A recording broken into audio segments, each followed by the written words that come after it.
দুনিয়া তৃপ্ত করে না, দুনিয়ায় তৃপ্তি মিলে না বন্ধু। এটা তৃপ্তের জায়গা নয়, এটা তৃপ্ত হওয়ার জায়গা নয় বন্ধু। আল্লাহ তাআলা কোরআনে ওয়াদা দিছে, বান্দা জান্নাতে আইসো, তোমার আমি তৃপ্ত করে দেব, সুখে ভরে দেব। মা তাশতাহি আনফুসুকুম, যা দিল চাইবে বান্দা আমি সব দেব।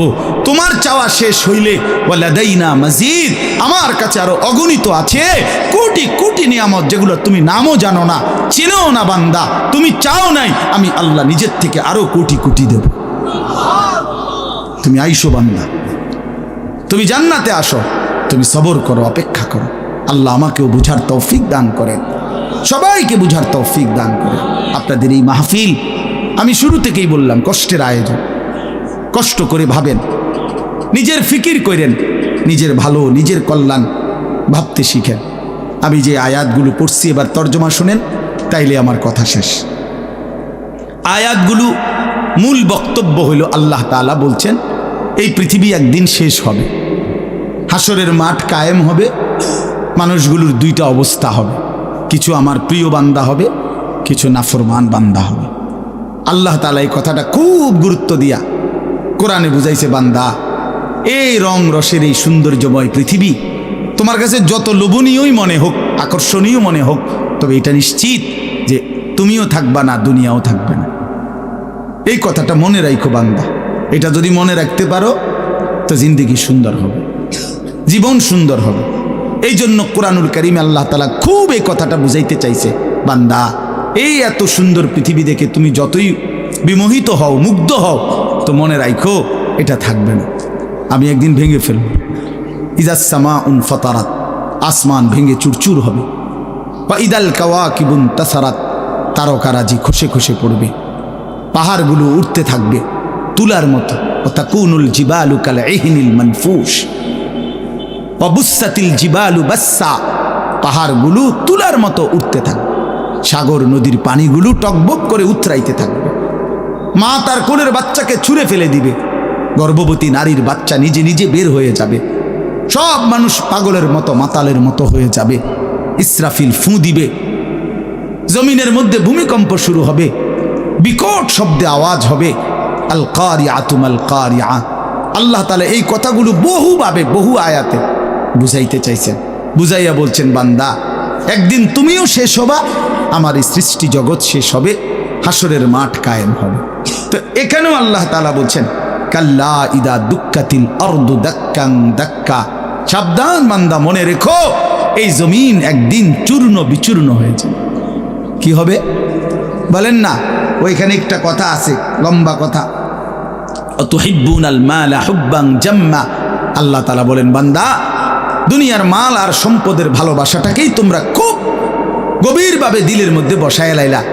তবে মনে রাখো, দুনিয়াকে তুমি যত ভালোবাসো, যত মজবুত করো, যত বিল্ডিং, যত ফাইলিং, যত মজবুতই হোক না কেন, এটাই মনে রাখো আমি আল্লাহ এই জমিন, এই সৃষ্টি একদিন ভেঙ্গে চুরে তছনছ করে ফেলব, চূর্ণ বিচূর্ণ হয়ে যাবে। কাল্লা ইদা দুক্কাতিল আরদু দাক্কান দাক্কা। এরপরে হাসরের মাঠ কায়েম হবে। তো হাসরের মাঠের দৃশ্যটা আল্লাহ তুলে ধরছে যে হাসরের মাঠ কায়েম হবে, মানুষগুলো সব দাঁড়ানো থাকবে, আদম থেকে ইসরাফিলের ফু পর্যন্ত। এই দাঁড়ানো অবস্থায় আল্লাহ তাআলা বলতেছেন, ওয়াজা রাব্বুক, আল্লাহ তাআলা মহান আল্লাহ পাক, তিনি তার শান অনুপাতে হাসরের ময়দানে উপস্থিত হবেন। ওয়াল মালাকু সাফফান সাফফা, কোটি কোটি ফেরেশতা সারিবদ্ধভাবে লাইন ধরে দাঁড়াবে, চারদিকে কোটি কোটি ফেরেশতা, মহান আল্লাহ পাক উপস্থিত, আর মানুষগুলো সব দাঁড়ানো। এই কল্পনা করে হাসরের মাঠ। এবার কি হবে? আল্লাহ বলেন, ওয়াজিআ ইয়াউমা ইদিন বিজাহান্নাম। এই অবস্থায় ফেরেশতারা জাহান্নামকে ৭০,০০০ আগুনের শেকল দিয়ে টেনে হাসরের ময়দানে উপস্থিত করবে। মানুষগুলো সচক্ষে জাহান্নামকে দেখবে।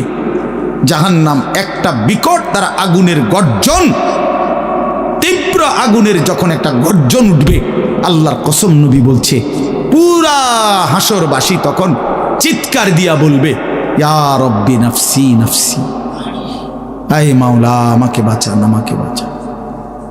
এই প্রথম হাসরবাসী কথা বলবে। তাফসিরে আছে, হাদিসে। মানে প্রথম চুপচাপ দাঁড়ায় থাকবে, কিন্তু জাহান্নামকে যখন দেখবে, জাহান্নামের চিৎকার যখন শুনবে, তখন পুরা হাসরের ময়দানে চিৎকার উঠবে, ইয়া রব্বি নাফসি নাফসি, আল্লাহ আমাকে বাঁচা। নবী সাল্লাল্লাহু আলাইহি ওয়াসাল্লাম বলেন, আল্লাহ তাআলা ফেরেশতারা যেন দেখায় দিবে ইব্রাহিম আলাইহিস সালামকে, ওই যে আপনার ছেলে ইসমাঈল, তার ব্যাপারে কিছু বলবেন। ইব্রাহিম আলাইহিস সালাম বলবেন, ইয়া রব্বি নাফসি নাফসি, এই মাওলা আমাকে বাঁচান, আমাকে।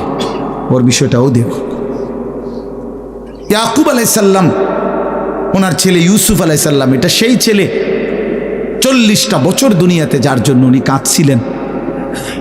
ফেরেশতারা বলবো, ওই যে ইউসুফকে দেখা যায়, তার ব্যাপারে কিছু বলবেন। ইয়াকুব আলাইহিস সালাম বলবেন, ইয়া রব্বি নাফসি নাফসি, এই মাওলা আমারে বাঁচান, আমার ওটাও বুঝো। অজি আয়াউমা ইদিন বিজাহান্নাম, জাহান্নামকে হাসরের ময়দানে আনা হবে বন্ধু। বিষয়টারে তুমি আমি খামখেয়ালি মনে করো না বাপ। হাদিসের মধ্যে আছে, হযরত ইরবাজ ইবনে সারিয়া, রাসূলুল্লাহ সাল্লাল্লাহু আলাইহি ওয়াসাল্লামের একজন সাহাবী, ইরবাজ ওনার নাম। উনি বর্ণনা করছেন যে একদিন রাসূলুল্লাহ সাল্লাল্লাহু আলাইহি সাল্লাম আমাদের মাঝে ওয়াজ করলেন। ওয়াজানা রাসূলুল্লাহ সাল্লাল্লাহু আলাইহি ওয়াসাল্লাম। দুই একজন স্বেচ্ছাসেবক ভাই কাজ করে খেদমত করো, যে বলো যে বসতে। তো আল্লাহ রাসূল সাল্লাল্লাহু আলাইহি সাল্লাম তিনি বলেন যে আমাদেরকে ওয়াজ করলেন। এই ওয়াজ, এই শব্দটা কোরআনের শব্দ, রাসূলুল্লাহ সাল্লাল্লাহু আলাইহি সাল্লামের জন্য ব্যবহৃত শব্দ। ওয়াজ ওয়াজ এটাই সুন্দর। প্রোগ্রাম, এই আজকেও একজন আমারে একটু আগে, হুজুর এখন কোথায় প্রোগ্রাম? না, কোথাও না। হয়তো আপনি এখন কোথাও কোরআনে ওয়াজ যাবেন না? আমি হ্যাঁ যাবো, ওয়াজে তো আছে আব্দুল্লাহপুর দেবিদ্দার। মানে আমার তো এখন এটা ওয়াজ মাহফিল, এটা প্রোগ্রাম। প্রোগ্রাম কি তা আবার? প্রোগ্রাম আর ওয়াজ সমার্থবোধক শব্দ নয়। ওয়াজের ইংরেজি না প্রোগ্রাম, ওয়াজ ওয়াজি, এটাই। তার মানে প্রোগ্রাম তো যে কোনো অনুষ্ঠানকে বলে, খানা দানা, যে কোনো আড্ডা, এটাও তো একটা প্রোগ্রাম। কিন্তু রাসূলুল্লাহ সাল্লাল্লাহু আলাইহি সাল্লামের সাহাবীরা ব্যবহার করছেন যে নবীজি আমাদের মাঝে ওয়াজ করলেন। আপনার কাছে এটা পুরান পুরান মনে হইল, এটা হাদিসের শব্দ। ইয়াইজুকুম লাআল্লাকুম তাযাক্কারুন, এই যে কোরআন শরীফ আছে, আল্লাহ বলেন আমি ওয়াজ করতেছি তোমাদেরকে, যেন তোমরা আমি আল্লাহর ওয়াজ থেকে উপদেশ গ্রহণ করতে পারো। ইয়াইজুকুম, যে কোনো আলেমকে জিজ্ঞাসা করেন, ইন্নাল্লাহা ইয়া'মুরু বিল আদলি ওয়াল ইহসান ওয়া ইতাই যিল কুরবা ওয়া ইয়ানহা আনিল ফাহশাই ওয়াল মুনকারি ওয়াল বাগি ইয়াইজুকুম লাআল্লাকুম তাযাক্কারুন। এজন্য ওয়াজ, এই শব্দটা কোরআনের শব্দ, এটা রাসূলুল্লাহ সাল্লাল্লাহু আলাইহি সাল্লামের শব্দ। তাহলে এর চাইতে দামি হয়ে গেল প্রোগ্রাম? কথা বলেন না। যাই হোক, তো বলতেছিলাম আল্লাহ নবী সাল্লাল্লাহু আলাইহি ওয়াসাল্লাম তিনি বললেন, ওয়াজ করলেন, সাহাবী বলতেছেন। তো এতে আমাদের অবস্থা কি হলো, শ্রোতাদের হালাত কি হলো? নবী সাল্লাল্লাহু আলাইহি সাল্লামের সাহাবী বলেন, শ্রোতাদের অবস্থা হলো দুইটা, জারাফাত মিনহাল উয়ুন ওয়া ওয়াজিলাত মিনহাল কুলুব। নবীজির ওয়াজের পরে আমাদের হালাত হলো এই, যে আমাদের চোখ দিয়ে অঝরে পানি ঝরতে লাগলো, আমাদের দিল আল্লাহর ভয়ে কাঁপতে লাগলো। এই সরাসরি হাদিসের। তাহলে ওয়াজের মাকসাদ বুঝলেন কিনা, যে কি হওয়া উচিত ছিল? চোখে পানি ঝরছে আর দিল আল্লাহর ভয়ে কাঁপতেছে। কোরআন শরীফে আছে, সরাসরি কোরআন শরীফে, ওয়া ইযা সামিউ মা উনজিলা ইলার রাসূল তারা আ'য়ুনাহুম তাফীদু মিনাদ দাম'i মিম্মা আরাফু মিনাল হক। আল্লাহ বলেন, রাসূল আপনার সাহাবীদের হালাত দেখেন। আমি আল্লাহর কোরআন যখন আপনার উপরে নাজিল করা হয়, আর আপনি যখন সাহাবীদের সামনে এই কোরআন তেলাওয়াত করেন, তারা আ'য়ুনাহুম, ওই দেখেন ভাই, ওই দেখেন, দেখছেন কি পরিমাণ অপদার্থ এটা? এরকম করলে কেন ভাই তুমি? আরে তুমি মিয়া জ্যাকেটওয়ালা, তুমি আবার পিছে চাও কেন? তুমি চিনো না আমারে, কোনোদিন দেখো নাই? আমি 1 মিনিটের জন্য ছেড়ে দিতে রাজি না। আমি নওজোয়ানের পরিবর্তন চাই। এই এক ফিকির নিয়া জিন্দিগির আমার মেহনত, প্রতিটা নওজোয়ানের বদলানো চাই। এই জন্য সোজা কেউ না বলুক, তার আমি বলবো, আমি নিয়ত করছি যে একদিন পারি একদিন বলবো। যেদিন বলতে পারবো না, নাই। পৃথিবী থেকে কোনোদিন যদি নাই তো নাই, কিন্তু ছেড়ে দেব না আমি ইনশাআল্লাহ।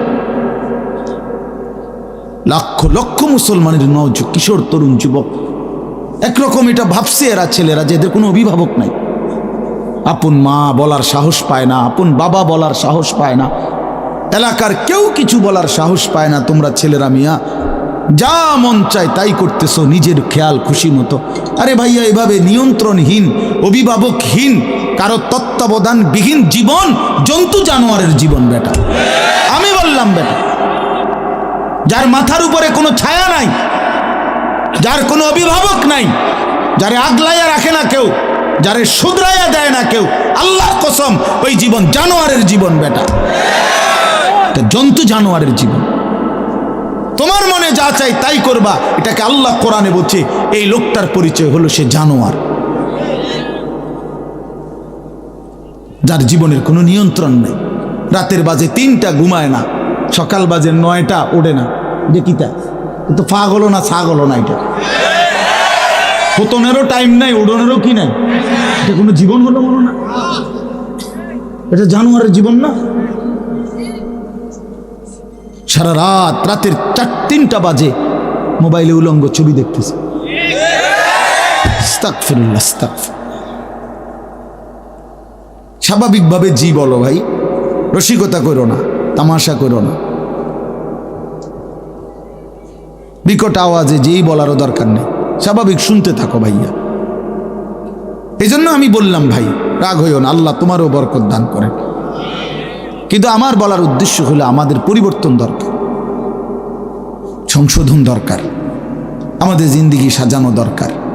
আমি এই কথাটাই বলতেছিলাম যে মাহফিলের মাকসাদ বিবেক জাগানো, দিল জাগানো, দিল জাগানো, অনুভূতি সৃষ্টি করা। যাহা আমি কি করছি,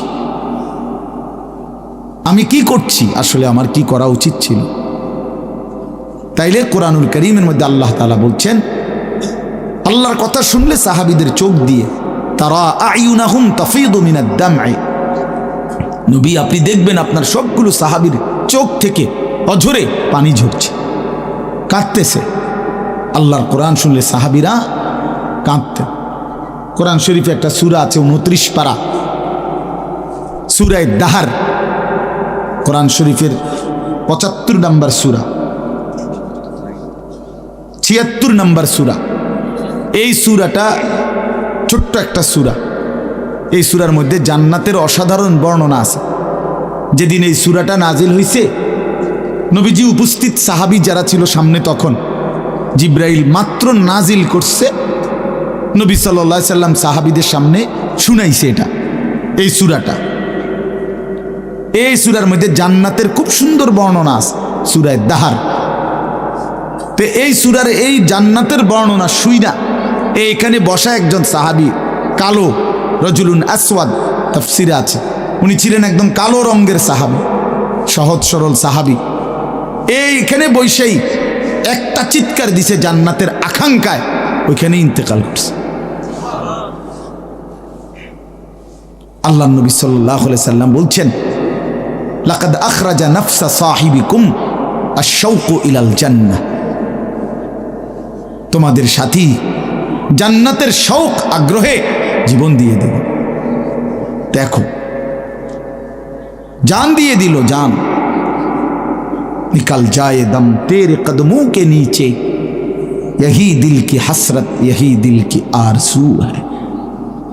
আল্লাহর প্রিয় বান্দারা এটা বলে যে হে বড় মাওলা, আপনার কদমের নিচে জীবন দিয়ে দিলাম। এটাই ছিল দিলের তামান্না, এটাই ছিল দিলের আফসুস, আহাজার। সাহাবায়ে কেরাম যখন আল্লাহর জন্য শহীদ হইতেন, অসংখ্য সাহাবীদের জীবনীতে আছে, যুদ্ধের ময়দানে যখন শহীদ হইতেন রক্ত মাখা শরীর নিয়া, শেষ মুহূর্তে সাহাবীরা একটা কথাই শুধু বলতেন, ফুজতু ওয়া রাব্বিল কাবা, কাবার রবের কসম আমি কামিয়াব হয়ে গেলাম, আমি সফল। ফুজতু অর্থ হলো আমি সফল হয়ে গেলাম, সফল হয়ে গেলাম। তার মানে শহীদ ব্যর্থ হয় নাই, শহীদ কি হয়েছে? সফল হয়েছে। শহীদ জীবন পেয়েছে, নতুন করে জীবন পেয়েছে। এই জন্য আমার ভাই, আল্লাহর জন্য আল্লাহর কথা শুনলে দিলের হালাত এমনই হওয়ার কথা।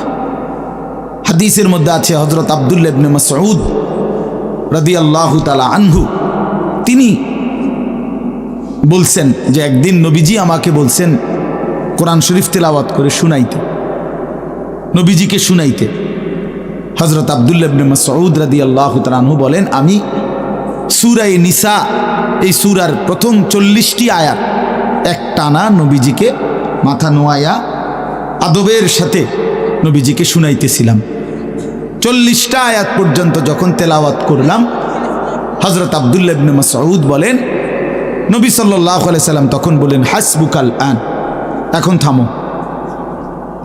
তো 40 আয়াত পরে যখন আমি থামলাম, হযরত আব্দুল্লাহ ইবনে মাসউদ বলেন, ফালতাফাত্তু ইলাইহি, আমি নবীজির দিকে চোখ তুলে তাকালাম, ফাইদা আইনাহু তাদরিফান, তিনি বলেন আল্লাহর কসম আমি দেখতে পাইলাম আল্লাহর নবী সাল্লাল্লাহু আলাইহি সাল্লামের দুই চোখ দিয়ে অজরে পানি ঝরছে। তিনি বহুতক্ষণ ধরে কাঁদতেছেন। তাহলে এই ছিল রাসূলুল্লাহ সাল্লাল্লাহু আলাইহি সাল্লামের হালাত, এই ছিল সাহাবায়ে কেরামের হালাত। আল্লাহর কথা শুনলে নবী নিজেও কাঁদতেন, সাহাবায়ে কেরামও কি করতেন? কাঁদতেন। প্রিয় ভাই আমার, বন্ধু আমার, আমরা মুসলমান। আমি এই কথাটাই শুরু করছিলাম, গাফেল বঞ্চিত হয়, খামখেয়ালি মানুষ, খামখেয়ালি। আর কেন নামাজ পড়ি না, আর কি পড়ি না, মসজিদে যাইতে ভাল লাগতেছে না, কেরুম লাগতেছে, কি জানি কেরুম জানি লাগতেছে, কেরুম লাগতে এরুম আর কেরুম, পাগল কোথাকার বেটা, কেরুম লাগতেছে এইটাও কই তারস না, তুই তো একটা অপদার্থ মানুষ বেটা, এটা কোনো কথা হইল? এই জন্য বললাম, মানে আসল কথা হইল গাফেল, খামখেয়ালি। কোরআন শরীফে আছে যত লোক জাহান্নামে যাবে, আল্লাহর কসম ভাইয়া শোনো, যত লোককে আল্লাহ জাহান্নামে ফেলবে, আল্লাহ কোরআনে স্পষ্ট বলছে সবগুলোর পরিচয় হলো উলাইকা হুমুল গাফিলুন, এগুলো গাফেল। কোরআন শরীফের আয়াত, উলাইকা হুমুল গাফ ওয়ালাকাদ যারানা লি জাহান্নামা কাসীরাম মিনাল জিন্নি ওয়াল ইনস, আমি অসংখ্য অগণিত জিন আর মানুষ দিয়ে জাহান্নামকে পূর্ণ করব। আল্লাহ বলেন এই সবগুলো নাফরমানের পরিচয় উলাইকা হুমুল গাফিলুন, এরা গাফেল, এরা গাফেল ছিল, খামখেয়ালি করছে, খামখেয়ালি। আমি নয়তো হায়াত দিয়েছি, আওয়ালাম নুআম্মিরকুম মা ইয়াতাযাক্কারু ফীহি মান তাযাক্কারা। আল্লাহ তাআলা জাহান্নামীকে বলবে, এই জাহান্নামী বান্দা, মনে তো করো যেটুকু হায়াত দিলে আমার বন্দিগি করতে পারতাম, এটুকু হায়াত, এটুকু সময় আমি তো তোমাকে দিয়েছি বান্দা। তুমি বলো কোন সময়টা, কোন সুযোগটা আমি দেই নাই বান্দা, বলো বলো বান্দা।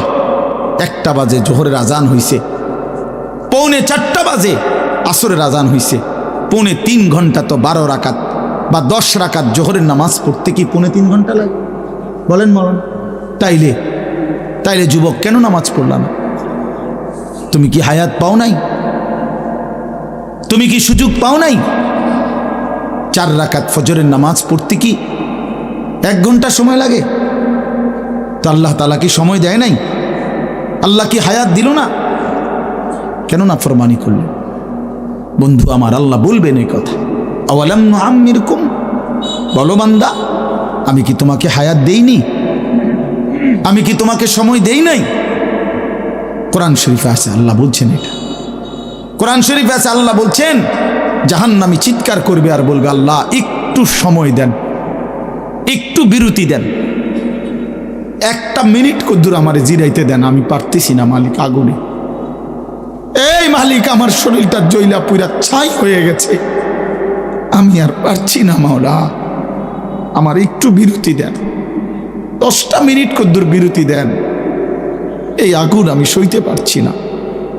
আল্লাহ তাআলা বলবেন লা ইউফাত্তারু আনহুম, না নাফরমান, 1 সেকেন্ডের বিরতি মিলবে না। অহুম ফীহি মুবলিসুন, আল্লাহ বলে জাহান্নামী চিরদিন অনন্তকাল মলিন চেহারা, বিমর্ষ চেহারা নিয়েই পড়ে থাকবে, কোনোদিন তার মুখে হাসি ফুটবে না। আর ওমা যালামনাহুম ওয়ালাকিন কানু হুমুজ জালিমিন, আল্লাহ তখন বলবে নাফরমান জাহান্নামী, আমি তো তোমার উপরে জুলুম করি নাই বান্দা, তুমি তো নিজেই নিজের উপরে জুলুম করেছিলে, আমি জুলুম করি নাই। আমি যতগুলো হুকুম করেছি, যতগুলো নিষেধ করেছি বান্দা, প্রতিটা হুকুম পালন করার যোগ্যতাও আমি শরীরে দিয়েছি। তুমি যদি রুকু করতে না পারতা আমি বলতাম না, তুমি যদি সেজদা করতে না পারতা তাইলে আমি হুকুম করতাম না। আমি তো গাছকে বলি নাই সেজদা করতে, তোমারে বলছি। আমি তো মাছকে বলি নাই সেজদা করতে, তোমাকে বলেছি, কারণ তোমাকে তো যোগ্যতাও দিয়েছি। ইন্না হাদাইনাহুস সাবিলা, আল্লাহ বলেন আমি তো বুঝাইবার জন্য আমার পক্ষ থেকে প্রতিনিধিও পাঠিয়েছি, আমি তো বুঝবার জন্য আসমানি কিতাবও দিয়েছি, নবীও দিলাম, রসুলও দিলাম, ওলামায়ে কেরামকেও দিলাম, কিতাবও দিলাম, শরীরেও মানার যোগ্যতা দিলাম, তাইলে কেন পারলা না বান্দা? নামাজ পড়ার যোগ্যতাও আছে, বুঝাইয়া বলার লোকও আছে, বুঝবার মতো কিতাবও আছে, কেন পড়লেন না বলেন? আপনারা যে কেউ যদি সিদ্ধান্ত নেন 2 রাকাত নামাজ পড়বেন, তাহলে আপনাদের শরীরে পড়ার যোগ্যতা আছে কিনা? আপনারা যদি সিদ্ধান্ত নেন কিভাবে পড়ব, তো এই কথা বুঝাইয়া বলার জন্য কোনো আলেম আছে কিনা? যদি বলেন কোরআন থেকে কইলেন, তো এটা দেখানোর মতো কিতাব আছে কিনা? তো কি সমস্যার কারণে পারলেন না? বন্ধু বলেন, প্রিয় ভাই বলো, আমার নওজোয়ান সন্তানরা বলো, ভাইয়া কি কারণে পারলা না? আজকের সারাদিনে 5 ওয়াক্ত নামাজ কেন পড়তে পারলা না দোস্ত? কেন পড়তে পারলা না? হ্যাঁ, এই পৃথিবীতে কত বন্ধুর কত আবদার রক্ষা করলেন, পরম বন্ধু মহান আল্লাহ পাকের কোনো আবদার রক্ষা করলেন না। সামান্যটুকু উপকার যে করছে তারে কতবার থ্যাংক ইউ দিলেন। 24 ঘন্টা যিনি লালন পালন করছে তারে একবারও সেজদা দিলেন না। এই নাফরমান, তুই এত বড় গাদ্দার কেমনে হইলি বেটা? বেনামাজির চাইতে বড় গাদ্দার আর কে হইতে পারে? বেনামাজির চাইতে বেয়াদব, অসভ্য আর কি? বেনামাজি অসভ্য, অসভ্য বেনামাজি শয়তান, যার কপালে সেজদা নাই ওই শয়তান, শয়তান, শয়তান, ওইটা শয়তান। আমি বললাম, আল্লাহর কোরআন বলছে, ইবলিস তুই সেজদা দিলি না, আজকের থেকে তুই শয়তান। ইবলিস রে এর আগে শয়তান বলতো না, বলতো মনে? আজকের থেকে শয়তান, আজকের থেকে রাজিম, ফখরুজ ফাইন্নাকা রাজিম।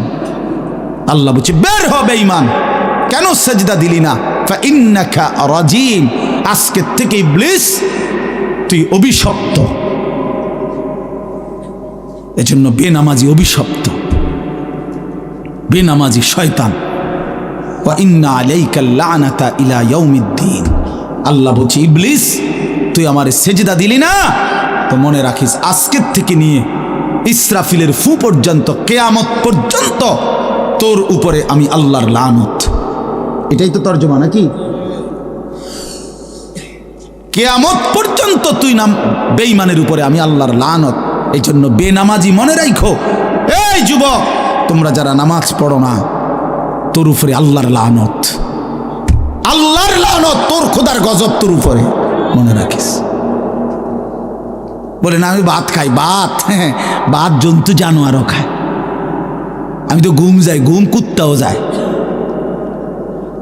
কুকুরও খায়, কুকুরও পেশাব পায়খানা করে, কুকুরেরও যৌন চাহিদা পূরণ হয়, এই জন্য কুকুরেরও বাচ্চা কাচ্চা হয়। এটা কোনো অবাক কিছু না। আপনি ভাত কতটি খান আর ঘুম যান আর পেশাব পায়খানা করেন আর লজ্জাস্থানের চাহিদা পূরণ করেন, এরই নাম যদি জীবন হতো, তাই জানোয়ারের সাথে তফাৎ কি? বলেন না কেন? জন্তু জানোয়ারের সাথে আমাদের জিন্দেগির তফাৎ কোথায় ভাইয়া? কি ব্যস্ততায় পড়ে গেলেন এই বাবারা, বন্ধুরা আমার, কি ব্যস্ততায় মালিককে সেজদা দিতে পারলেন না। মা সালাকাকুম ফি সাকার ক্বালু লাম নাকু মিনাল মুসাল্লিন। আল্লাহর ফেরেশতা জাহান্নামীকে বলবে, হে জাহান্নামী বেঈমান, কে তোকে জাহান্নামে কেন নিয়ে আসলো? কেন আসলি জাহান্নামে? বন্ধু আমার শোনো বন্ধু, আল্লাহর কোরআনে আল্লাহ বলেন জাহান্নামী বলবে ক্বালু লাম নাকু মিনাল মুসাল্লিন, ফেরেশতা ভাইয়া কারণ আমি নামাজি ছিলাম না, এজন্য জাহান্নামী হলাম। ওয়াইলুন ইয়াওমাইদিল লিল মুকাদ্দিবিন ওয়া ইযা ক্বিলা লাহুমুর কাউ লা ইয়ারকাউন। বলে সমস্ত মিথ্যাবাদী নাফরমান পাপী, সেদিন মনে রেখো হাসরের ময়দানে তোমাদের জন্য জাহান্নাম। যদি বলেন কেন, আল্লাহ বলেন ওয়া ইযা ক্বিলা লাহুমুর কাউ লা ইয়ারকাউন, বারবার তাকে বলা হয়েছে নামাজের জন্য, রুকু করতে, সেজদা করতে, নাফরমান আমি আল্লাহকে সেজদা করে নাই, নামাজ পড়ে নাই, রুকু করে নাই, এজন্যে। হ্যাঁ, এই সরাসরি কোরআনের আয়াতে বলে আল্লাহ বলেন কাল্লা ইদা বালাগাতিত তারাকি ওয়া কিলা মান রাক ওয়া যান্না আন্নাহুল ফিরাক ওয়ালতাফাতিস সাকু বিস-সাক ইলা রাব্বিকা ইয়াওমাইদিনিল মাসাক ফালা সাদ্দাকা ওয়ালা সাল্লা। আল্লাহ বলেন, আল্লাহর নবীর জবানে নবীজিও বুঝাইছেন এই তাফসিরে। নবীজি বলছেন উম্মত, কোন নাফরমান পাপীর জান কবজের সময় মালাকুল মউত আজরাইল তার রুহুটা তার কলিজা থেকে একটা টান দিয়ে ছিঁড়ে ফেলবে। ছিঁড়লেই রুহুটা এসে কণ্ঠনালীর কাছে আটকায় যাবে, এই গলার কণ্ঠনালীতে।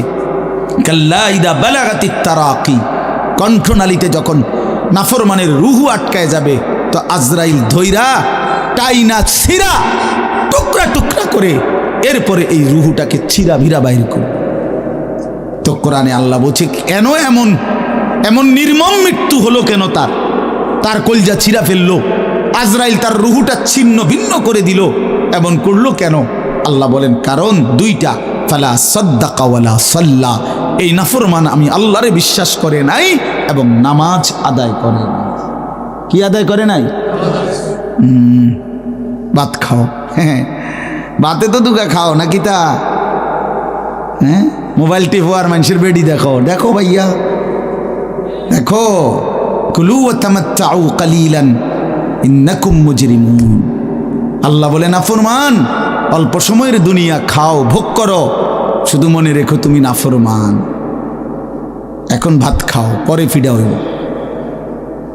কবরের প্রথম ঘন্টায় আমি বুঝাই দেব আমি মালিক কেমন। কাল্লা সাউফা তা'লামুন আলহাকুমুত তাকাসুর হাত্তা যুরতুমুল মাকাবির কাল্লা সাউফা তা'লামুন। আল্লাহ বলে দুনিয়ায় ডুবে থাকতে থাকতে আমি আল্লাহকে আখিরাতকে ভুলতে ভুলতে দুনিয়া বাড়ানোর নেশা প্রতিযোগিতা বেঈমান তোরে গাফেল বানায় দিল। এরই মধ্যে একদিন তুই কবরে পৌঁছে গেলা, এই কবরে আসলেই তুমি বুঝতে পারবা আমার নাফরমানির শাস্তি কি।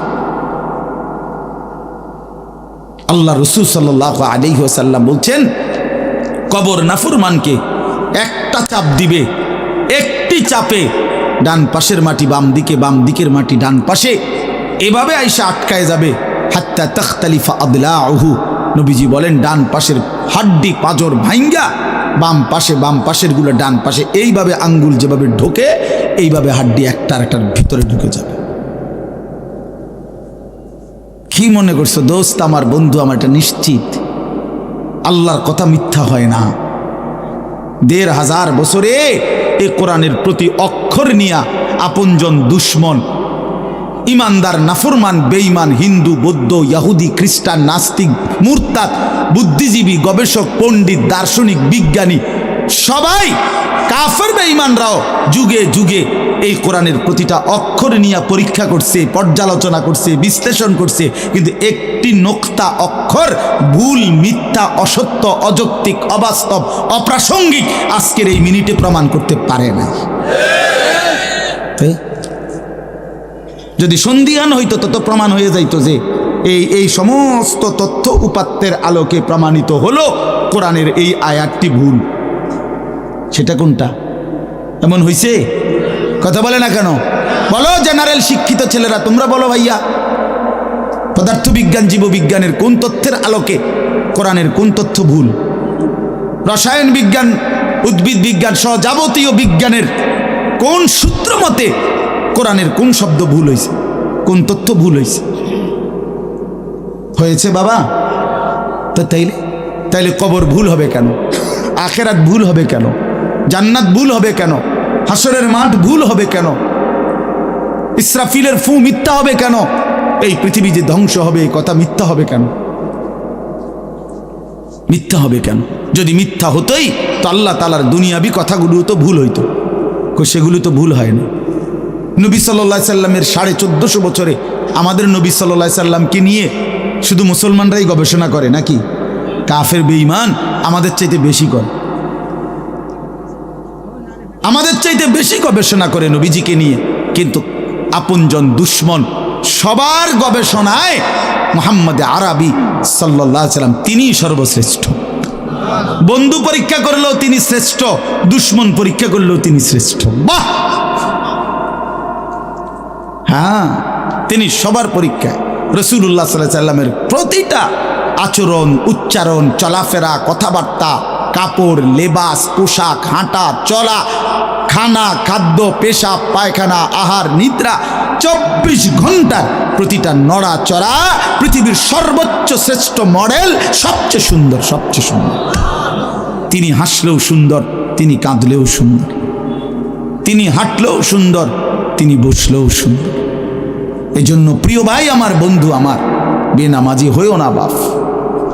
মাঝ বয়সী যারা আপনাদেরকেও বলি, একটা চা দোকান নামাজ পড়তে দেয় না, একটা সিএনজি নামাজ পড়তে দেয় না, একটা অটো রিক্সা নামাজ পড়তে দেয় না, একটা বুটমুড়ির দোকান নামাজ পড়তে দেয় না, সামান্য কুদ্দুর ক্ষেতের ফসল নামাজ পড়তে দেয় না।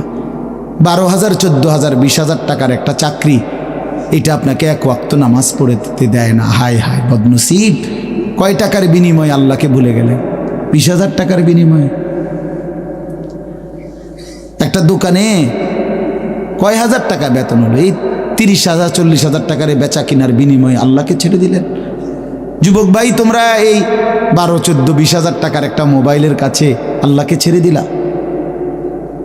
মাত্র 20,000 টাকায় তুমি ইমানদার বিক্রি হয়ে গেলা। ছি ছি ছি ছি! মোমেন তো এত কম দামে বেচা হয় না, এত অল্প দামে তো বেচা হইবার কথা না ভাই। মাত্র একটা 15-20,000 টাকা দামের মোবাইলের কাছে তো বিক্রি হয়ে গেল। নিজের ইমান, নিজের ইসলাম, নিজের আখেরাত, আল্লাহর সাথে সম্পর্ক, রাসূলের সাথে সম্পর্ক, ধর্মের সম্পর্ক, কোরআনের সম্পর্ক সব ছেড়ে দিলা, সব ভুলে গেলা। তুমি চেনো না আল্লাহ কি, রাসূল কি, আখেরাত কি। তুমি চিনছো শুধু মোবাইল, নারী, ছবি, নর্তকী, জিনা, ব্যভিচার, অসভ্য দৃশ্য, বন্ধুদের আড্ডা। না ভাইয়া, এত কম দামে ইমানদার বিক্রি হয় না, মুমিন এত অল্প দামে বিক্রি হয় না। হ্যাঁ, 54 বছরের যেই জালেম স্বৈর শাসক বাপ ফুতে মিলে, সিরিয়ার ওই জালেম স্বৈর শাসক ফ্যাসিস্ট, যে 54 বছর ধরে হাজারো লক্ষ মুসলমানের রক্তে জমিন ভাসাইছিল, কারাগারের অন্ধকার প্রকোষ্ঠে আটকায় রাখছিল, মুসলমান ইমানদারের রক্তের আহাজারিতে আল্লাহর জমিন কাঁপতেছিল। ওই সিরিয়াতে এই যে কয়দিন, মাত্র 2 দিন হলো, 8ই ডিসেম্বর 24 বছরের জুলুমের শাসন থেকে পলাইয়া সিরিয়ার প্রেসিডেন্ট বাশার আল আসাদ ভাগছে, পলাইছে। শুনছেন আপনারা? পলাইছে, নতুন উইকেট পড়ছে যে, শুনছেন? এই যে 8ই ডিসেম্বর আরেকটা উইকেট পড়ছে। প্রথম উইকেট পড়ছে 5ই আগস্ট, দ্বিতীয় উইকেট পড়ছে 8ই ডিসেম্বর। 2024 উইকেট পড়ার বছর, 2024 উইকেট পড়ার বছর। এবছর বোলিং ভালো হয়েছে, এবছর উইকেট পড়তেছে। 2 উইকেট পড়ে গেছে, আগামী উইকেট নেতানিয়াহু ইনশাআল্লাহ। ইসরায়েলের এই কুত্তাও হেরে যাবে ইনশাআল্লাহ। ইসরায়েলের ওই বেঈমান নেতানিয়াহু অয় ভাগবে, অয় পালাবে ইনশাআল্লাহ, কোনো সন্দেহ নেই। ফিলিস্তিনের বিজয় হবে ইনশাআল্লাহ, ফিলিস্তিনের বিজয়। আর ওই যে 130 কোটির ধমক দেখায় যে বেটা, ওই মোদি, ওরাও হেরে যাবে ইনশাআল্লাহ, ওরাও হেরে যাবে। ওখান থেকে আলুর ধমক দে, আলু, পেঁয়াজ। বেটা মন্ডা কয় আটটা গিয়ে কন্যাই কথা কস বেটা, পেঁয়াজের ধমক দেশ বেটা। হ্যাঁ, পেঁয়াজ, আমগো পেঁয়াজ বন্ধ করে দিবে, আমরা আলু বন্ধ করে দিবে। হেঁটে ইন্ডিয়া থেকে আমগো আলু বন্ধ, পেঁয়াজ বন্ধ। পেঁয়াজ তার আব্বার। হ্যাঁ, পেঁয়াজ কি মোদির আব্বার? বলো যুবক, তার বাপের পেঁয়াজ বেটা। তাইলে তুই বন্ধ করবি কি বেটা? তোদের পেঁয়াজ বন্ধ করবি কেন? তোদেরকে পেঁয়াজ, রসুন, আদা, চাল, ডাল, ভাত, মাছ খাওয়ায় যিনি, 24 ঘন্টা তোদেরকে বাঁচায় রাখছে যিনি, তিনি তো আমার আল্লাহ বেটা, আমার আল্লাহ, আমার আল্লাহ। ওই বেঈমান, তোর কি বেঈমান? তুই তো মূর্তি ছাড়া তোর কিচ্ছু নাই বেটা। ওই মালিক তো আমার মালিক, আমি ওই মালিকের সেজদা করি। আমার মালিক তোকে খাওয়ায় বেটা, আল্লাহ রিজিক দেয় ওদেরকে। ওরা আম করে ধমক দেয়, ওরা আমাদেরকে ধমক দেয়। যত ধমকই দাও, মনে রাখো যুবক, তোমাদের কাছেও বলি, এই ইসলাম আমাদের কাছে আমানত। আমরা সাফ কথা, 110 কোটি 130 কোটি বেঈমান আমরা ভয় পাই না। আমরা কোনো সংখ্যা গণি না, ওদেরকে আমরা গণা তো ধরি না। আমাদের একজন, আমাদের শুধু একজন, আগেও একজন, এখনো একজন, আগামী দিনও একজন, তিনি আল্লাহ। বলো ভাই কে? আর তিনি আকবার, তিনি সবচেয়ে বড়, সবচেয়ে বড়, তিনি বড়, একজনই বড় আমাদের, আল্লাহু আকবার। বলো ভাই, সবাই বলো, জোরসে বলো ভাই, আল্লাহু আকবার, আল্লাহু আকবার, আল্লাহু আকবার। বলো বলো, আওয়াজ করে বলো, বলো বলো। বেঈমান শুনুক, কাঁটা তারের বেড়ার থেকে শুনুক বেঈমান। বলো, স্লোগান দাও, আল্লাহ বড়, আল্লাহু আকবার, আল্লাহু আকবার, আল্লাহু আকবার। আল্লাহই বড়, আল্লাহই বড়, আল্লাহই বড়। 110 কোটিকে আমরা হিসাব করি না। ইনশাআল্লাহ এই বাংলাদেশের ইমানদার মুসলমান আমরা কলিজার খুন দিয়ে হলো মাতৃভূমির প্রতি ইঞ্চি জমিন আমরা হেফাজত করবো ইনশাআল্লাহ, ইনশাআল্লাহ। সোজা কথা, কোনো সন্দেহ নাই এতে, কোনো সন্দেহ না। আমার মতো 2, 4, 10, 50 হাজারের রক্তে জমিন হয়তো ভাসবে, কিন্তু এদেশেও ইনশাআল্লাহ কালেমার পতাকা উঠবে ইনশাআল্লাহ। হ্যাঁ, এদেশে হিন্দু থাকবে, কোনো অসুবিধা নাই। আমরা কোনো সময় আমরা তাদের উপরে জুলুম করি নাই, কিন্তু জবাই যুবক মনে রাখো, এ কথার উপরে প্রতিবাদ করতেই হবে যে ইসকনের গুন্ডারা, সন্ত্রাসীরা এই দেশে থাকতে পারবে না। ইসকন সন্ত্রাসী, ইসকন গুন্ডা, গুন্ডা, হিন্দু গুন্ডা, হিন্দু সন্ত্রাসী। অতএব ইসকনের অন্তর্ভুক্ত কোনো হিন্দু সন্ত্রাসী গুন্ডা এদেশে থাকতে পারবে না। এদেশে সাধারণ হিন্দুরা থাকুক, কোনো আপত্তি নেই। আমরা কোনোদিন তাদের উপরে কোনো জুলুম করি নাই, কেউ করে নাই, কেউ করে নাই, কেউ করে নাই। 5ই আগস্টের পরে ওদের মন্দির আমাদের মুসলমানের সন্তানরা পাহারা দিছে, আর বিনিময়ে তার প্রতিদানে বেঈমান আমাদের মুসলমান শহীদ অ্যাডভোকেট সাইফুল ইসলাম আলিফকে জবাই করে দিয়েছে। এই ছিল বিনিময়, এই ছিল প্রতিদান। তোমরা যুবক ফিরে আসো ভাইয়া, আগামীর সম্ভাবনা ভাই আমার, এটা মনে রাখো ভাইয়া, আগামীর সম্ভাবনা নিশ্চিত ইসলামের। সারা বাংলাদেশ হিসাব ধরো না, সারা পৃথিবী মিলাইয়া ধরো। বাংলাদেশ সারা পৃথিবী সহ ভাবো, সারা পৃথিবীতে ইনশাআল্লাহ মজলুমের বিজয়, সারা পৃথিবীতে ইমানদারের বিজয় হচ্ছে এবং হবে ইনশাআল্লাহ, হবে। আগামীর সময়টা মাহাদি এবং দাজ্জালের লড়াই হবে ইনশাআল্লাহ। ঈমান এবং কুফরের জিহাদ হবে ইনশাআল্লাহ।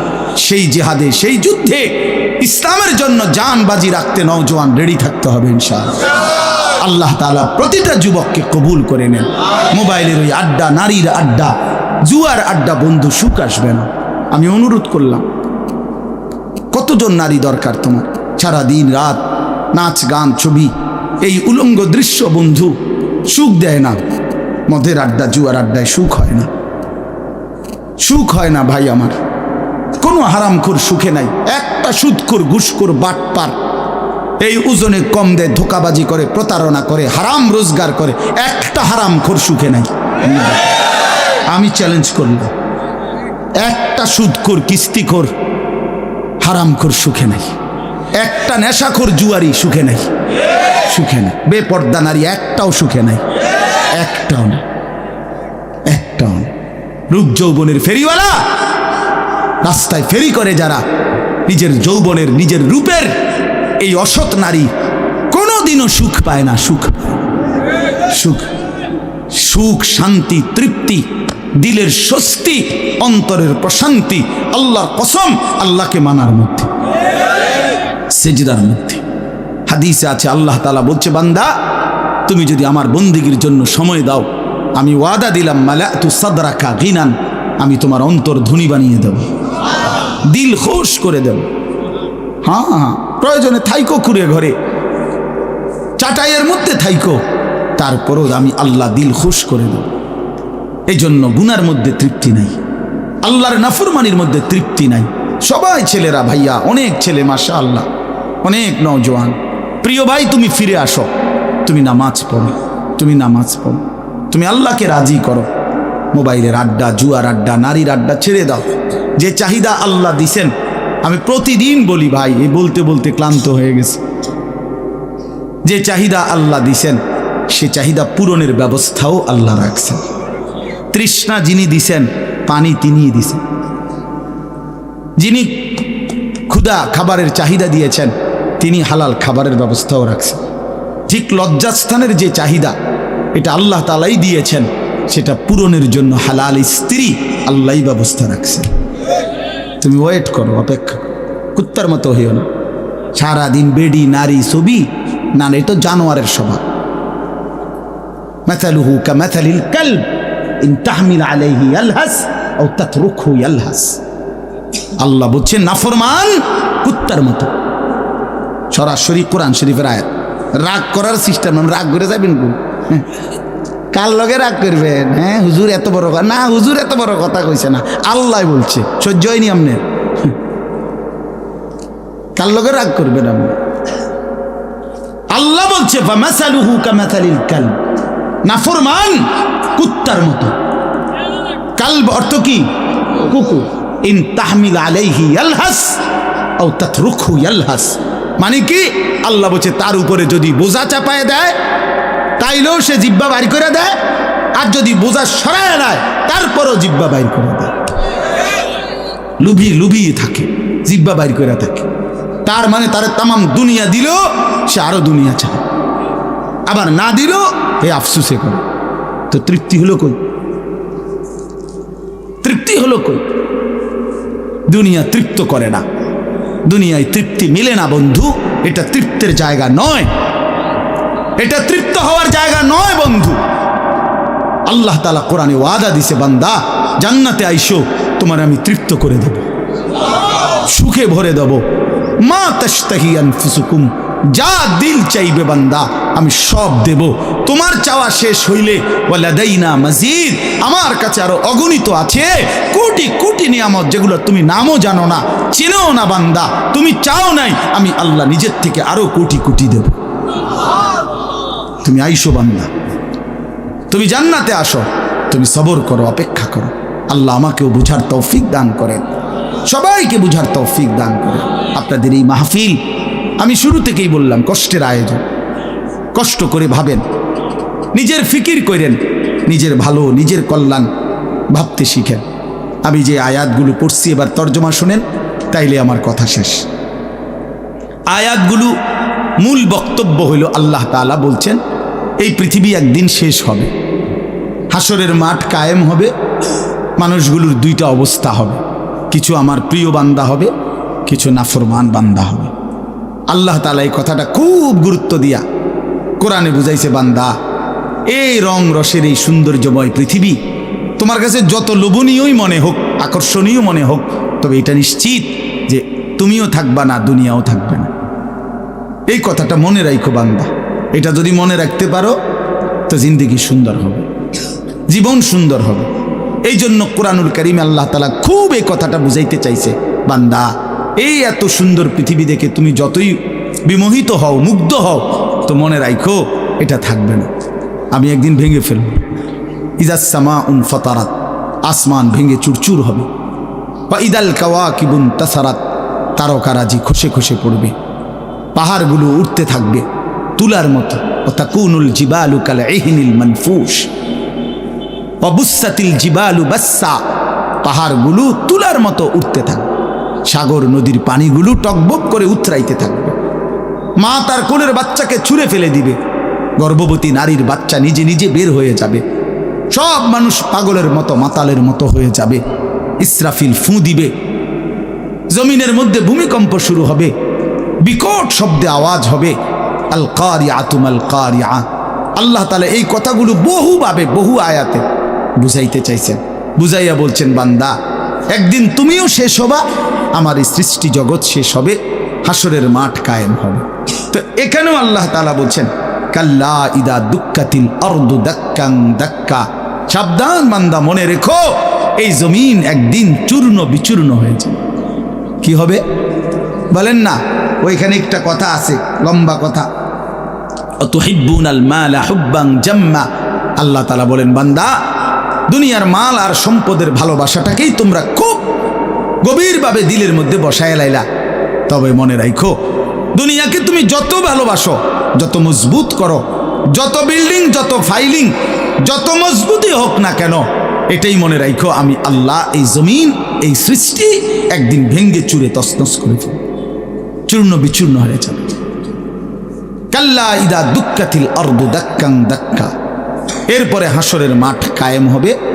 তো হাসরের মাঠের দৃশ্যটা আল্লাহ তুলে ধরছে যে হাসরের মাঠ কায়েম হবে, মানুষগুলো সব দাঁড়ানো থাকবে, আদম থেকে ইসরাফিলের ফুঁ পর্যন্ত। এই দাঁড়ানো অবস্থায় আল্লাহ তাআলা বলতেছেন, ওয়াজা রাব্বুক, আল্লাহ তাআলা মহান আল্লাহ পাক, তিনি তার শান অনুপাতে হাসরের ময়দানে উপস্থিত হবেন। ওয়াল মালাকু সাফফান সাফফা, কোটি কোটি ফেরেশতা সারিবদ্ধভাবে লাইন ধরে দাঁড়াবে, চারদিকে কোটি কোটি ফেরেশতা, মহান আল্লাহ পাক উপস্থিত, আর মানুষগুলো সব দাঁড়ানো। এই কল্পনা করে হাসরের মাঠ। এবার কি হবে? আল্লাহ বলেন, ওয়াজিআ ইয়াউমাইদিন বিজাহান্নাম, এই অবস্থায় ফেরেশতারা জাহান্নামকে ৭০,০০০ আগুনের শেকল দিয়ে টেনে হাসরের ময়দানে উপস্থিত করবে। মানুষগুলো সচক্ষে জাহান্নামকে দেখবে। জাহান্নাম একটা বিকট তারা আগুনের গর্জন, তীব্র আগুনের যখন একটা গর্জন উঠবে, আল্লাহর কসম নবী বলছে, পুরা হাসরবাসী তখন চিৎকার দিয়া বলবে, ইয়া রব্বি নাফসি নাফসি, আয় মাওলা আমাকে বাঁচান, আমাকে বাঁচান। এই প্রথম হাসরবাসী কথা বলবে, তাফসিরে আছে, হাদিসে, মানে প্রথম চুপচাপ দাঁড়ায় থাকবে, কিন্তু জাহান্নামকে যখন দেখবে, জাহান্নামের চিৎকার যখন শুনবে, তখন পুরা হাসরের ময়দানে চিৎকার উঠবে, ইয়া রব্বি নাফসি নাফসি, আল্লাহ আমাকে বাঁচান। নবী সাল্লাল্লাহু আলাইহি ওয়াসাল্লাম বলেন, আল্লাহ তাআলা ফেরেশতারা যেন দেখাই দিবে ইব্রাহিম আলাইহিস সালামকে, ওই যে আপনার ছেলে ইসমাইল, তার ব্যাপারে কিছু বলবেন। ইব্রাহিম আলাইহিস সালাম বলবেন, ইয়া রব্বি নাফসি নাফসি, এই মাওলা আমাকে বাঁচান, আমাকে।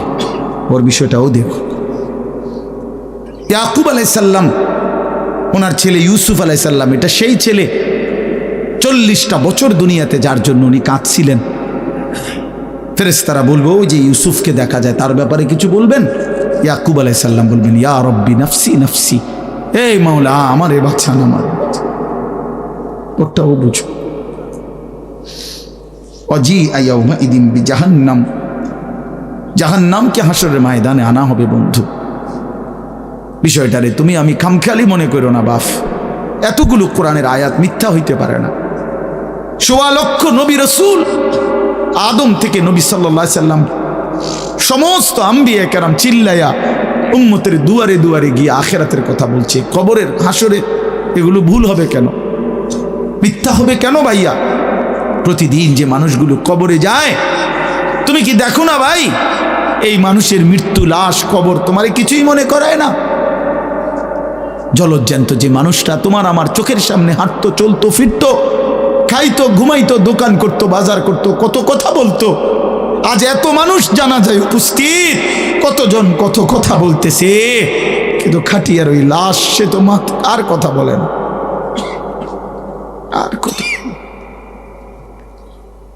আর কথা বলে না। আমি তো আমার বাবার লাশ দেখছি, আমার বাপ সারা জীবন দেখতাম, আব্বারে দেখছি আমি বুঝাওয়ার পরে সারাক্ষণ বলতো আমার সময় নাই, সময় নাই। আমার মসজিদ, আমার স্কুল, যে বাবারে দেখতাম ফজরের পর থেকে রাত 11 দৌড়াইতেন, শুধু ব্যস্ত ছিল, সেই বাপ একদিন স্তব্ধ হয়ে গেছে। মৃত্যু বাবাকে একদিন থামায় দিছে বন্ধু। আমার মামির জানাজা পড়ছি আমি 2-3 দিন আগে, আমার জ্যাঠার জানাজা পড়ছি আমি কয়দিন আগে। আমার চোখে দেখা সেই জ্যাঠা, আমার মামা, আমার মামি, ওরা আজ কোথায় চলে গেল? তুমি কি কোনো লাশ দেখো নাই? কেমনে এত লম্বা সময় নামাজ না পড়া থাকে ভাইয়া? 365 দিনে, খোদার একটা বছরে। এই যুবক, আমি যদি তোর জন্য কাঁদতে পারতাম, 1 বছর কোনো দিন যুবক, কোনো দিন ফজরের নামাজ পড়লা না, হায় হায় মুসলমানের বাচ্চা, এত বড় বেঈমান কেমনে হইলা, কেমনে হইলা ভাইয়া?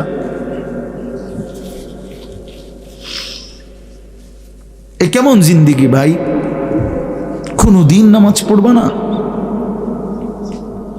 একজন মুসলমান 30 বছর মিথ্যা বলে, হোসেন ভাই, একজন মুসলমান 30 বছর সুদ খায়।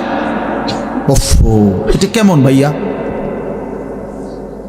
ইনসাফের সাথে বলেন, ইনসাফের সাথে বলেন। হা ওয়াজিআ ইয়াউমাইদিন বিজাহান্নাম ইয়াউমাইদিন ইয়াতাযাক্কারুল ইনসানু ওয়া আন্না লাহুদ যিকরা।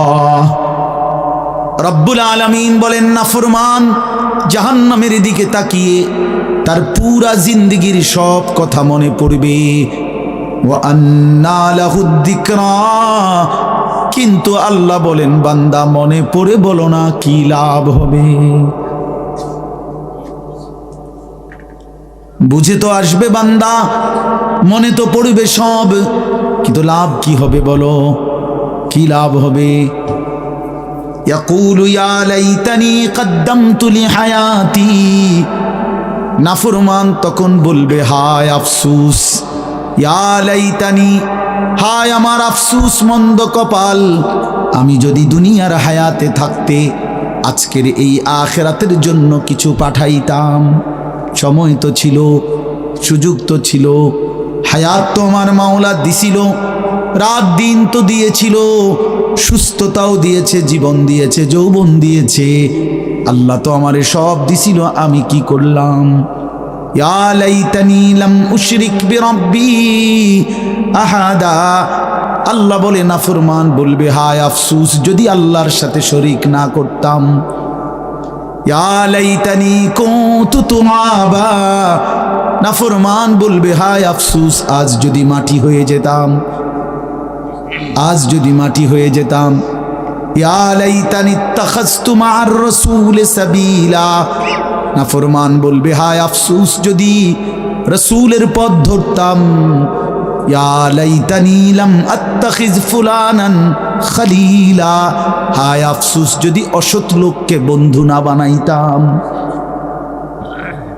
চরিত্রহীনকে যদি বন্ধু না বানাইতাম, আজকে তো আমিও বেঁচে যেতাম। ইয়া লাইতানি কুনতু মাআহুম ফাফুজা ফাওজান আযীমা, হায় আফসোস যদি নেককারদের সঙ্গী হতাম, তাহলে তো আজকে আমিও সফল হতাম। চলেন বন্ধু, শেষ কথা, ফায়াউমা ইদিল্লা ইউআযযিবু আযাবাহু আহাদ ওয়ালা ইউথিকু ওয়াথাকাহু আহাদ। আল্লাহ বলে, বান্দা সেদিন আমি আল্লাহর পক্ষ থেকে তুমি নাফরমানকে যেই আযাব দেওয়া হবে, বান্দা বিশ্বাস করো এমন আযাব তোমারে আর কেউ কোনোদিন দেয় নাই। এমন ফিডা তুমি আর খাও নাই, এমন বেইজ্জতি আর কোনোদিন হও নাই বান্দা, এমন শাস্তি আমি আল্লাহর পক্ষ থেকে দেওয়া হবে। ওয়ালা ইউসিকু ওয়াথাকাহু আহাদ, আল্লাহ বলে নাফরমান আমার ফেরেশতা তোরে যেই বাঁধাটা বাঁধবে, এমন শক্ত বাঁধা বান্দা তোরে আর কেউ কোনোদিন বাঁধে নাই। আল্লাহ আমাকে মাফ করে দেন। ইয়া আইয়াতুহান নাফসুল মুতমাইন্নাহ, বিপরীত দিকে এবার আল্লাহ তাআলা ইমানদার নেককার বান্দাকে ডাক দিবে। মানে ওই যে এনেটা ফিডাফিডি চলতে আছে, নাফরমানরে টাঙ্গাইয়া ফিরতে আছে, বানতে আছে, একটা মায়ের চলতে আছে, এই কারণে আবার আমার নেককার বান্দা নিয়ে আবার ঘাবড়ায় যায়। আমার আব্বারে দেখতাম এত রাগী মানুষ ছিল, আমগো বড় কোনো বাইরে যদি আব্বা লাঠি নিত ফিডার লেগা, আমার মনে আছে ছোটবেলায় আমি দেখকেই কাইন্দে দিতাম, চিৎকার দিতাম। আব্বা কইতো না না তোর তো আব্বা কিছু কই না আব্বা। তো আল্লাহ তাআলা বলেন আমার ইমানদার বান্দা নিয়ে আবার ঘাবড়ায়া যায়, তা আল্লাহ নিজেই ডাক দিবেন, ইয়া আইয়াতুহান নাফসুল মুতমাইন্না, হে আমার প্রিয় আত্মা, পবিত্র আত্মা, প্রশান্ত আত্মা, আমার ইমানদার বান্দা, ইরজিই ইলা রাব্বিক, কোনো ঘাবড়ায়ো না, তুমি তোমার মাওলা আমি রবের কাছে আসো, রাদিয়াতাম মারদিয়া, আমিও তোমার উপরে রাজি, খুশি, তুমিও আমার উপরে খুশি। কোনো টেনশন করো না, ঘাবড়াইও না, ওইরে ফিডা চলবো, তুমি মারতো না, তুমি টেনশন করো না। ফাদখুলি ফি ইবাদি ওয়াদখুলি জান্নাতি, আল্লাহ বলবে আমার নেককার বান্দা, প্রিয় বান্দা, তোমার আমার আরো নেককার বান্দা এখানে আছে, ওদের সাথে গিয়া মিশো, একসাথে আমার জান্নাতে ঢোকো, আমার জান্নাত। এই শেষ কথাটা বলি, প্রিয় ভাই হযরত মাওলানা মুফতি ইয়াসিন আহমদ ফারুকি মাওলানা সাহেব অসুস্থ বললেন, শুনছি আমি, আল্লাহ তাআলা পুরাপুরি শিফায়ে কামেলা আজেলা দান করে। আমি নিজে কোমরের ব্যথা আছে 2 দিন, প্রচণ্ড ব্যথা, এরপরও আল্লাহর দয়ায় আসার সুযোগ হয়েছে। তো বলতেছিলাম ভাইয়া, এই শেষ কথাটা হইল, এখানে একটা কথা আছে, ওয়াদখুলি জান্নাতি, এই জান্নাতি, আল্লাহ বলবে বান্দা আমার জান্নাতে ঢোকো। তো তাফসীরের মধ্যে লিখছে, ইমানদার বান্দা, নেককার বান্দা, তার সারা জিন্দিগির কষ্ট মেহনতের বিনিময়ে, আমলের বিনিময়ে হাসরের ময়দানে আল্লাহ যখন বলবে আমার জান্নাতে ঢোকো, আল্লাহর কসম ইমানদার বান্দা খুশিতে আনন্দে আত্মহারা হয়ে যাবে যে মালিক আমারে মালিকের জান্নাতে ঢুকতে দিছে। কালকে আমি এক জায়গায় মাহফিলে যাইতেছিলাম, তা আমার একজন ঘনিষ্ঠ বন্ধু কোম্পানিগঞ্জ বাজারের ব্যবসায়ী নুরুল আলম ভাই, ওরে আমি ফোন দিলাম, দোস্ত আপনি কই?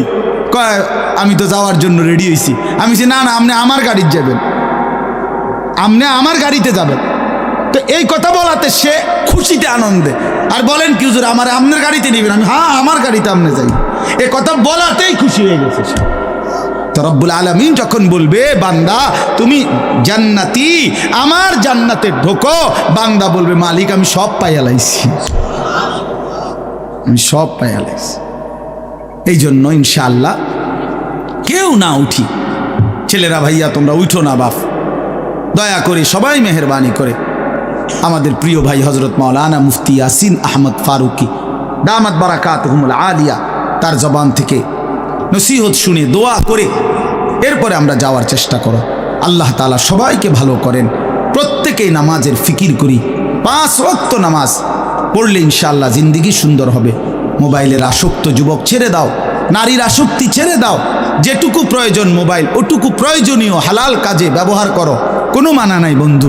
কিন্তু হারামের কাজে, গুনাহের কাজে জিন্দিগিটা নষ্ট করো না বন্ধু। দুনিয়াও আফসুস হবে, আখেরাতেও আফসুস হবে। আল্লাহ তাআলা আমাদের প্রতিটা সন্তানকে কবুল করেন। প্রিয় ভাই, তোমরা বসো ভাইয়া, যে কতক্ষণই শুনো বসো না ভাই। এই নওজোয়ান ভাই বসো,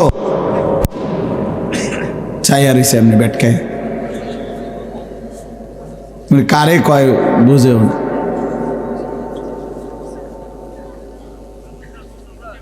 বসেন সবাই।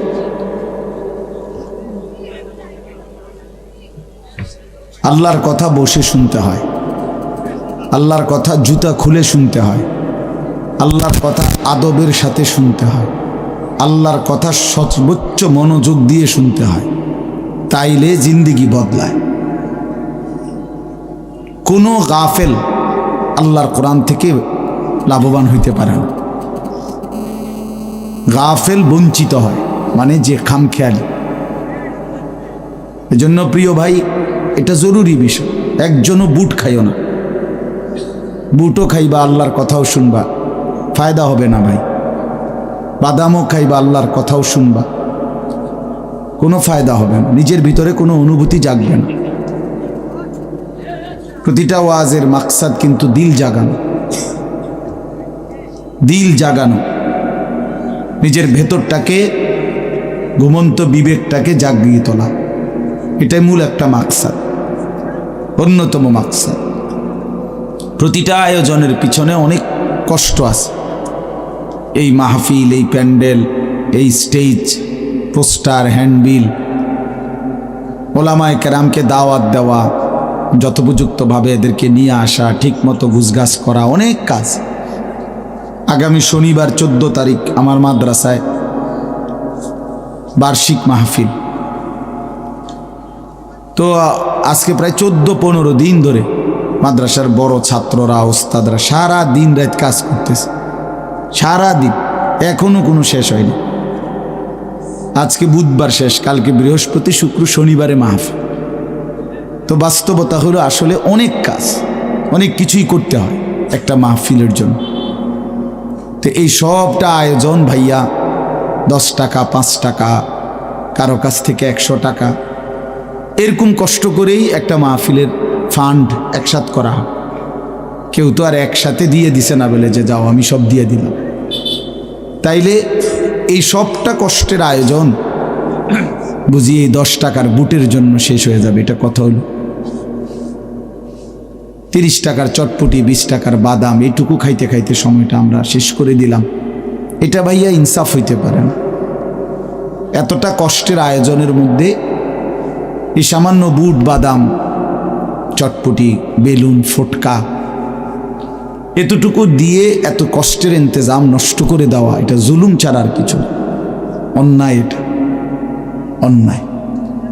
কোরআনুল কারীমের মধ্যে আছে, আল্লাহ তাআলা বলেন, কুল মা ইনদাল্লাহি খায়রুম মিনাল লাহবি ওয়া মিনাত তিজারা। হে নবী, আপনি বলেন যে হে আল্লাহর বান্দারা, তোমাদের জন্য আল্লাহর কাছে যা আছে তা তোমাদের এই তামাশা দুনিয়ার এবং ব্যবসা, আয় উপার্জন, এর চাইতে অনেক উত্তম, অনেক উত্তম। 3 ঘন্টায় বেচা কিনায় যা লাভ, একটি সিজদায় তার চাইতে কোটি কোটি গুণ বেশি লাভ।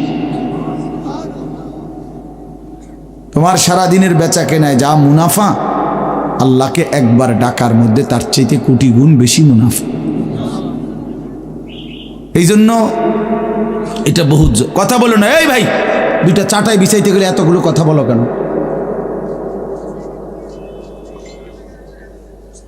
একদম কথা বলবো না মিয়া। ভাই, তোমরা যদি বসতে রাজি না হও তো বাইরে চলে যাও। হ্যাঁ, যাও, বাইরে যাও। 2-4 জন গাফেল না শুনলে কি হইছে?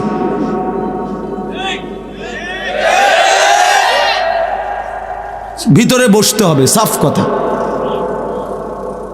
যার দরকার বসবে না সে বাইরে ঘুরুক, অসুবিধা। বাইরে বুট আছে, বাদাম আছে, চটপটি আছে, বন আছে, চা আছে, ভিজে খেব চা দিয়ে। ফালতু। এই জন্য ভাই এটা জরুরি, আমি এ ব্যাপারে শক্ত। আল্লাহর কথা দিল দিয়ে শুনতে হয়। আল্লাহর কথা মনোযোগ দিয়ে শুনতে হয়। যাদের হাতে মোবাইল, আমার অনুরোধ ভাইয়া, এই হাতে ধরা মোবাইলগুলো নামায় ফেলো, ভালো হবে। আমি অনুরোধ করলাম, এটা ভালো হবে। আল্লাহর কথা আমাদের চোখের দিকে তাকাইয়া শুনলে এতে ফায়দা বেশি হবে।